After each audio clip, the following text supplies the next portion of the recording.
Hello everyone. Today we are going to discuss the last step of crop production and management, that is storage. Till now we have discussed all the 6 steps of crop production and management, that is types of crops, preparation of soil, sowing of seeds, adding manures and fertilizers, irrigation techniques, protection of the crops from weeds and harvesting. तो ये storage step इतना ज़्यादा important क्यों होता है? क्योंकि देखिए जो भी आप लोगों ने ग्रेन्स को हार्वेस्ट किया है ये फ्रेशली हार्वेस्टेड है, that is why it contains lots of moisture. जहाँ पे भी मॉइस्चर होता है वहाँ पे माइक्रो ऑर्गेनिजम्स में स्पेशली फंजाई बहुत इजीली ग्रो कर सकता है.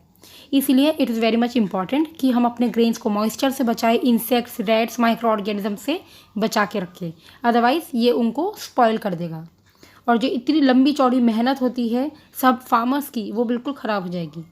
इसीलिए ग्रेन्स को सबसे पहले ड्राई कर लिया जाता है सो दैट इनका पेस्ट का, बैक्टीरिया, फंजाई, इन सब का कोई भी इफेक्ट ना हो हमारे ग्रेन्स के ऊपर. तो ग्रेन्स को स्टोर करने के लिए हम लोग सिलोस का यूज़ करते हैं. सिलोस क्या होते हैं? वो मेटेलिक बिन्स होते हैं जिसमें हम सेफली अपने ग्रेन्स को रख सकते हैं ड्राई कंडीशन में. Apart from the silos we can also use the gunny bags जो कि ग्रेनरीज में रखे जाते हैं. ग्रेनरीज मतलब वो एरिया जहाँ पर ग्रेन्स को रखा जाता है.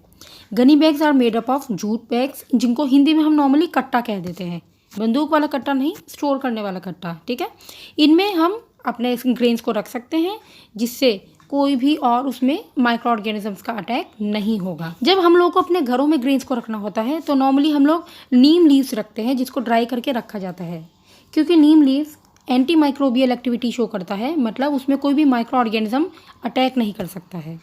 अगर हम लोग को गोडाउन्स में बहुत सारे ग्रेन रखने हैं तो हम किसी ना किसी केमिकल का यूज़ करते हैं. Chemicals like carbon dioxide, methyl bromide या फॉस्फीन, इन सब चीज़ों को हम यूज़ कर सकते हैं जो कि एक्चुअली इंसेक्टिसाइड्स होते हैं और जो हमारे ग्रेन्स को बचाते हैं इंसेक्ट्स के अटैक से. So now the last topic of this whole chapter is animal husbandry. बहुत स्टूडेंट्स को ऐसा लगता है कि एनिमल हस्बेंड्री हम इस चैप्टर में क्यों ही पढ़ रहे हैं, क्योंकि हम फूड का प्रोडक्शन कर रहे हैं. क्रॉप्स की हेल्प से अभी हमने देख लिया है किस तरीके से प्लांट से हम लोगों को फूड मिल रहा है, लेकिन सिर्फ प्लांट्स ही सोर्स नहीं है फूड का. फूड का सोर्स प्लांट्स और एनिमल्स दोनों ही हैं. फॉर एग्जांपल फिश काफ़ी लोगों का स्टेपल फूड होता है.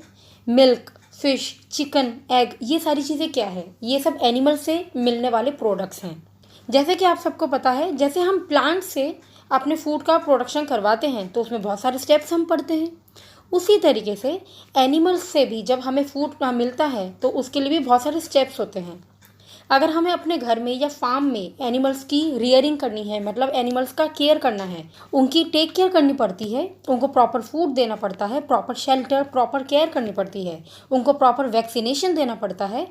जितने भी डिसीज्ड एनिमल्स होते हैं उनको प्रॉपर हेल्दी एनिमल से अलग रखना पड़ता है जिससे कि डिसीज्ड एनिमल का डिसीज़ किसी भी एनिमल में स्प्रेड ना हो जाए.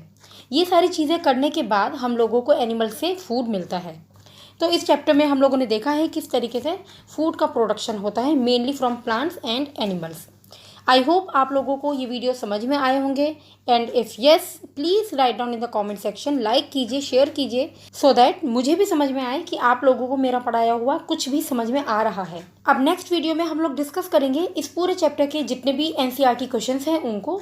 तब तक के लिए make sure you subscribe to this channel so that you get the notification on time. Thank you and stay safe.